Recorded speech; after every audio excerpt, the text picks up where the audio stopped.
Hi, it's Marcus Simpson. I'm with Futureprint TV at the Futureprint Leaders Summit at the delightful Villa Sarasan. So delighted to be joined by Simon Lewis, who is VP of Marketing at Hicon.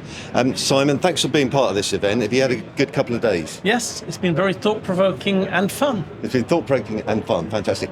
You gave a really good talk yesterday around sustainability. So if you don't mind sort of giving us a little recap on the key message of your talk. Sure. We'd heard already that sustainability or saving the planet is one of those wicked problems. And I propose that, in fact, beyond dealing with the wicked problem through all the rigor and the science-based initiatives and Scope 1, Scope 2, Scope 3, all those things, at the end of the day, we also need a very individual responsibility.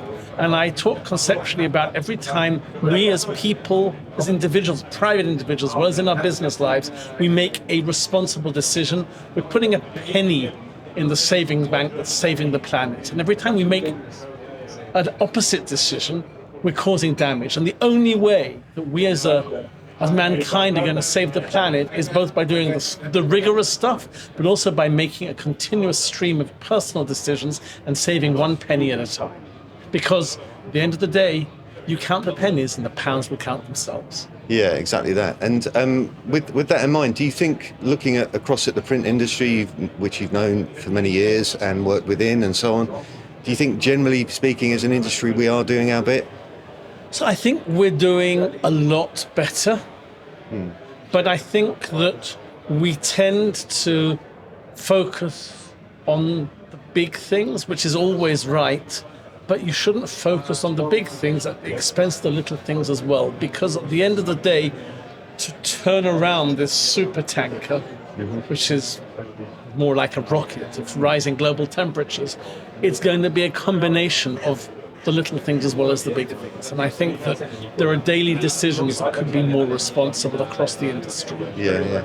And do you think as an industry we have unity of thinking around sustainability, or is that just impossible given the complexities of different countries with different regulations and so on?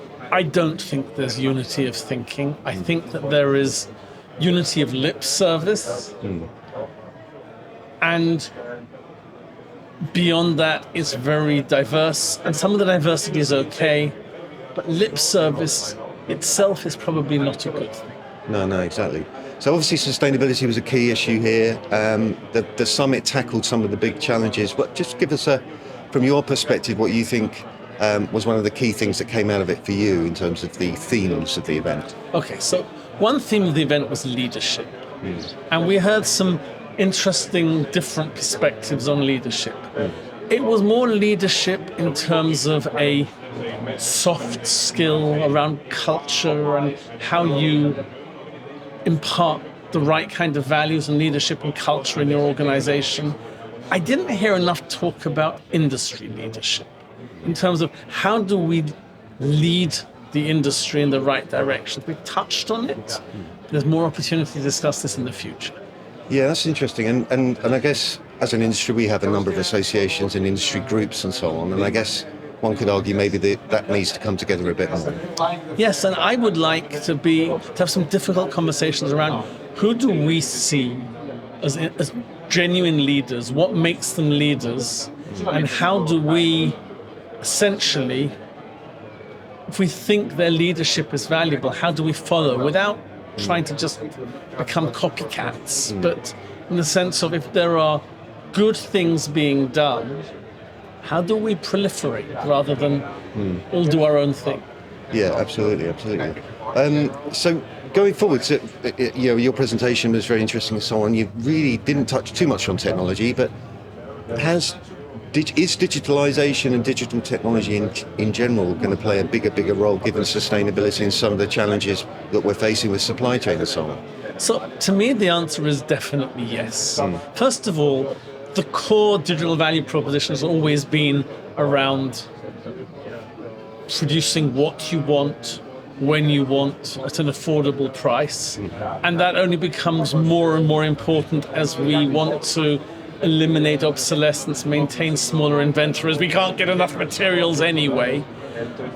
And I think that as brands and consumers change their behavior, that'll build more opportunity for digital to bring that value proposition. I'm also going to do a plug. I talked yesterday about how specifically in corrugated, non-impact processes, which is both digital printing and digital finishing,